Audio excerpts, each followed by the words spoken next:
Selamat pagi saudara-saudara yang dikasihi Tuhan. Kita bertemu kembali dalam persekutuan doa Selasa pagi. Cuaca yang cukup sejuk dingin ini menyemangati kita untuk kita terus bergelut dengan firman Tuhan. Kita bersukacita karena Tuhan telah menganugerahkan hari yang baru buat kita semuanya. Karena itu saudara yang dikasihi Tuhan, maka mari pagi ini kita berada dalam satu tema, belajar percaya. Belajar percaya.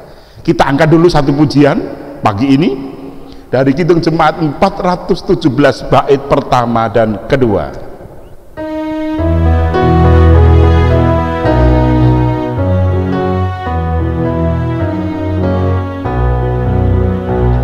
Serahkan pada Tuhan seluruh jalanmu, kuatirmu semua ditanggungnya penuh, sedangkan angin lalu dituntun tangannya, jalan di depanmu Tuhan mengaturnya.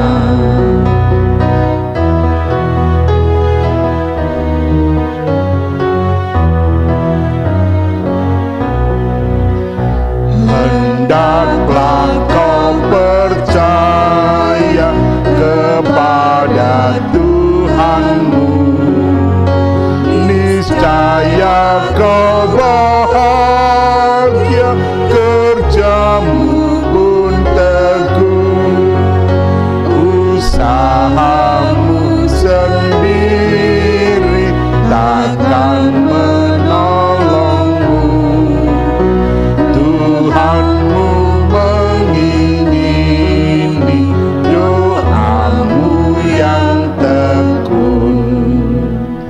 Mari kita berdoa.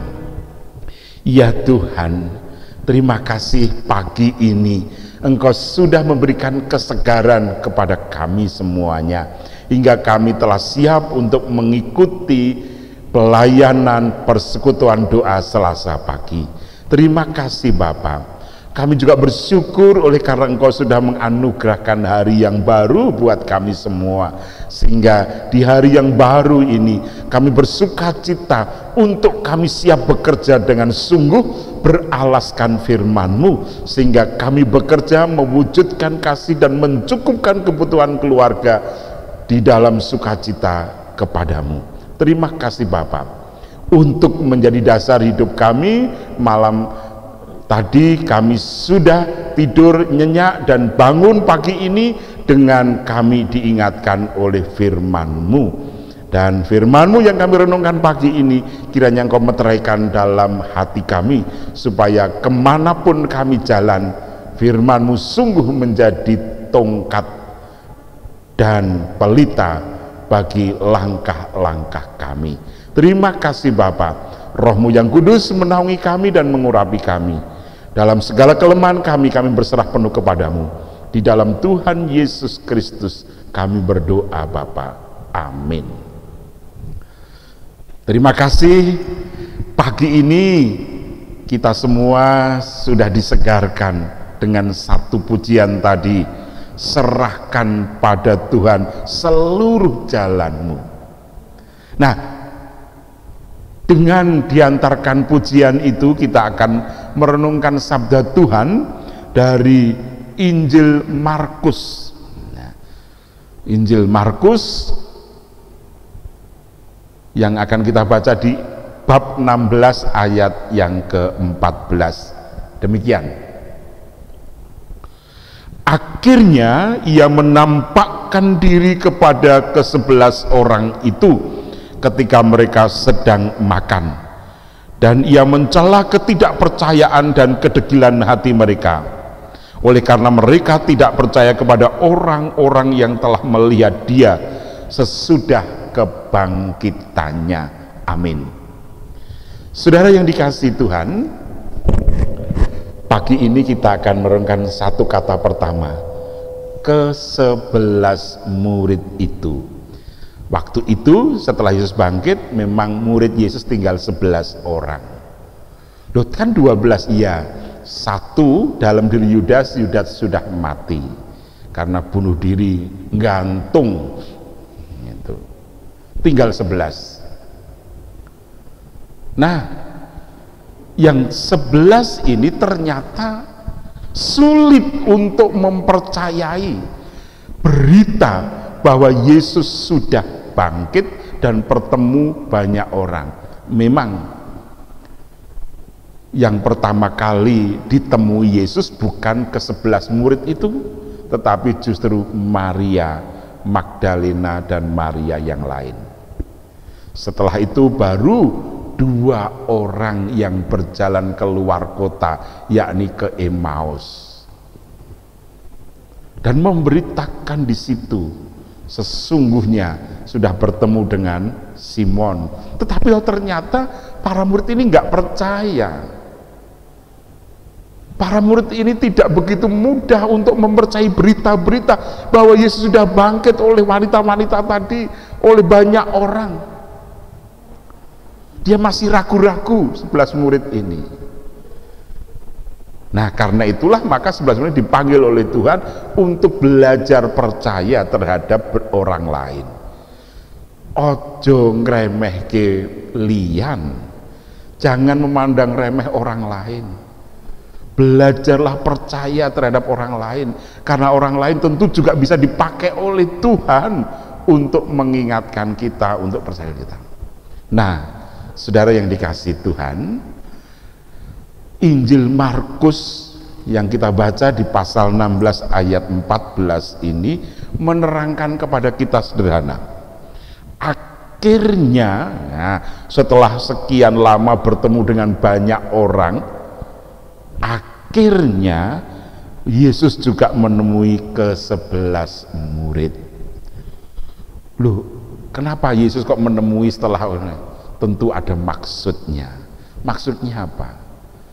Supaya para murid ini yang nanti akan menjadi Rasul Yesus, penggembala yang luar biasa, harus menghargai orang lain.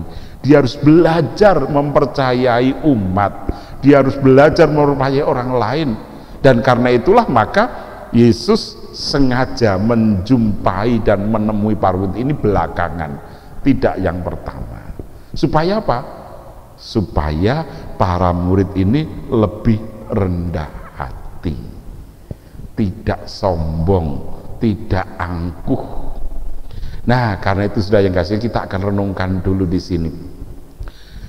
Setelah 11 itu ditemui, Yesus mencela kedegilan hati mereka.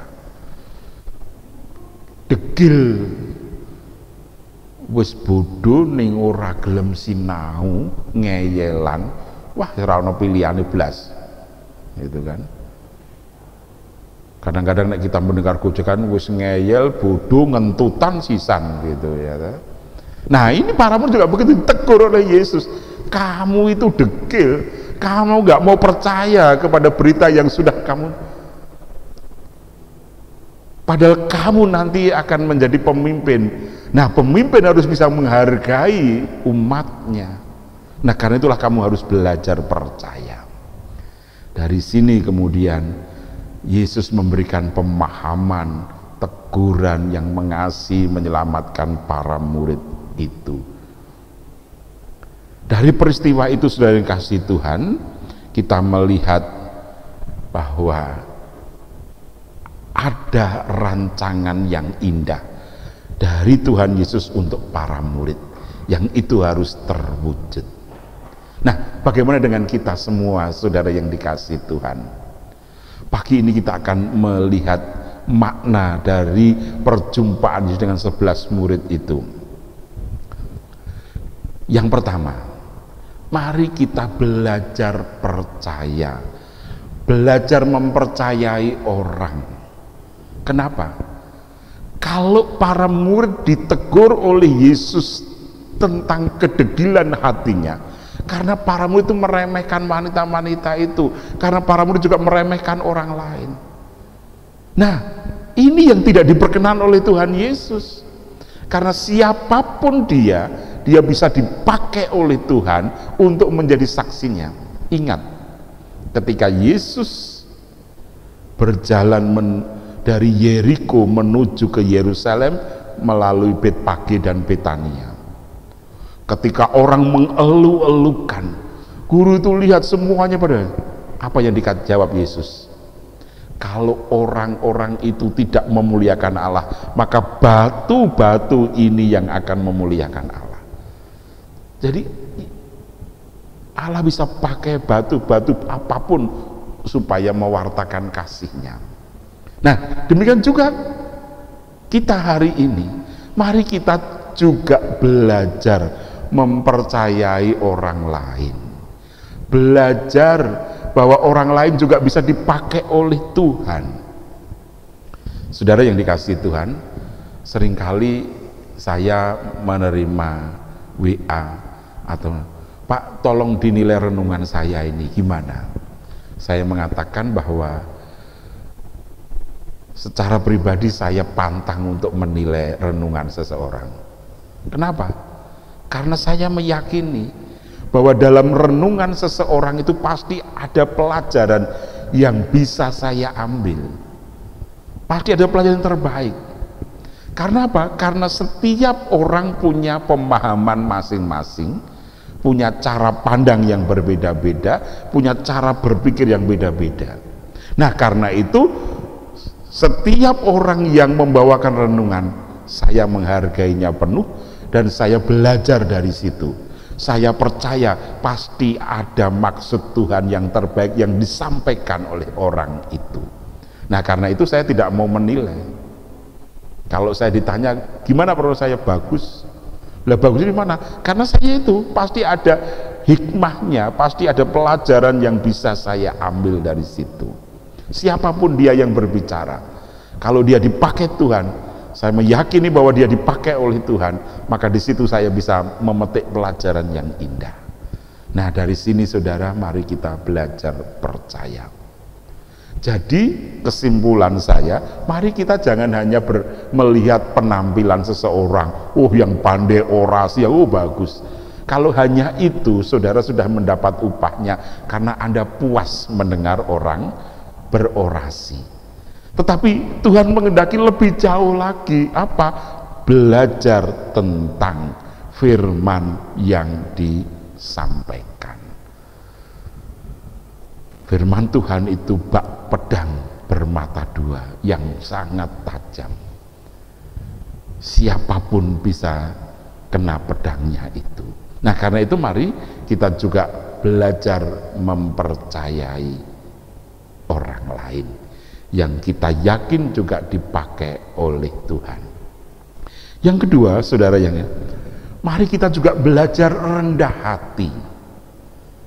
Kenapa para murid itu tidak percaya kepada berita yang diterimanya? Karena para murid merasa lebih hebat. Saya ini kemana-mana ikut Yesus. Oh, saya aja belum ditemu Yesus kok kamu sudah bilang sudah ketemu Yesus. Nonsens. Kenapa? Karena para murid tinggi hati, sombong. Nah, akhirnya Yesus menegur kedegilan hati mereka, kesombongan itu. Nah, bagi kita bagaimana? Mari kita belajar dengan rendah hati, dengan jujur, bahwa Tuhan bisa berkata-kata, berbicara melalui banyak orang, melalui apapun juga, sehingga kita bisa menerima dengan sukacita tanpa harus kita merendahkan orang lain.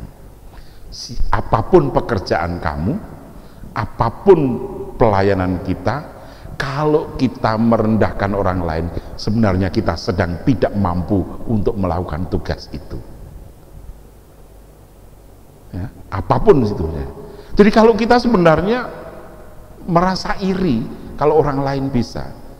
Jadi karena itulah saudara, apapun pekerjaan kita, apapun pelayanan kita, apapun wujudnya, kalau kita mencela pekerjaan orang lain, maka sebenarnya kita sedang iri, sedang tidak mampu bekerja dengan baik.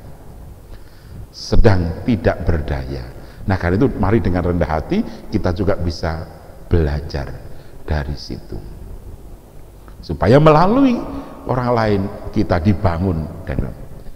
Dan yang terakhir, yang ketiga, saudara, saya ingin mengajak saudara melalui belajar ini, kita bersyukur kalau Tuhan panggil kita.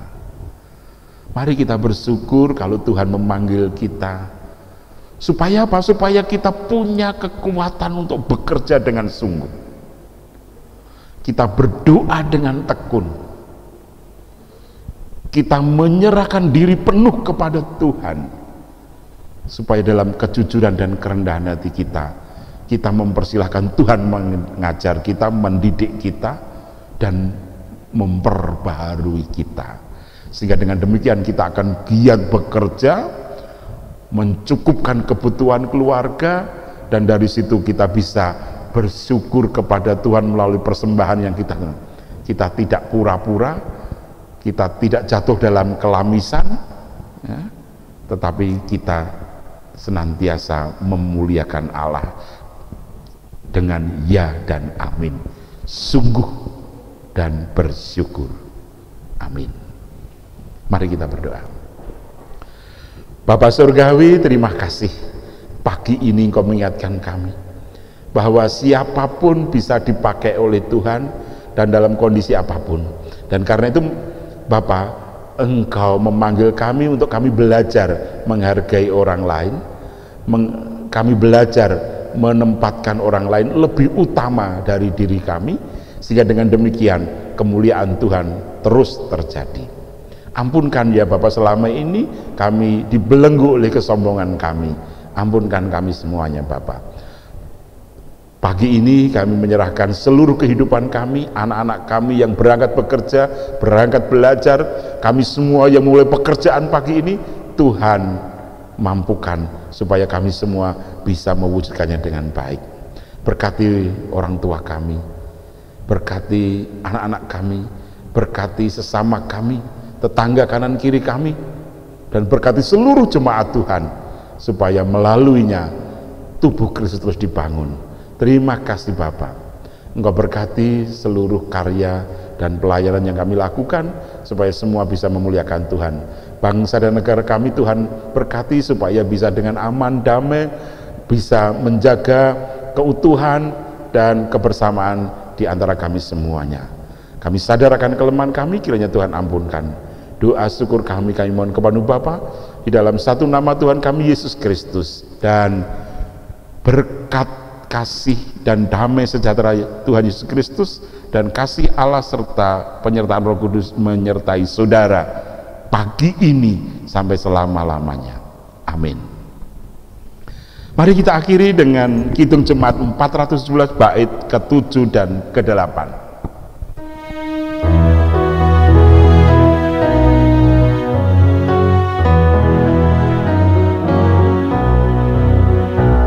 Tetap senantiasa percayalah teguh, tak mungkin kau binasa di pergumulanmu. Tuhanmu mengalihkan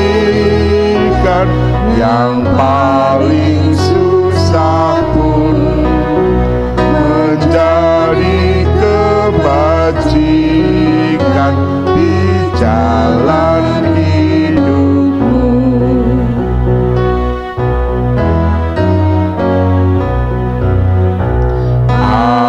Alihkanlah ya Tuhan segala kemeluh, dan ajar kami pula berjuang bertekun.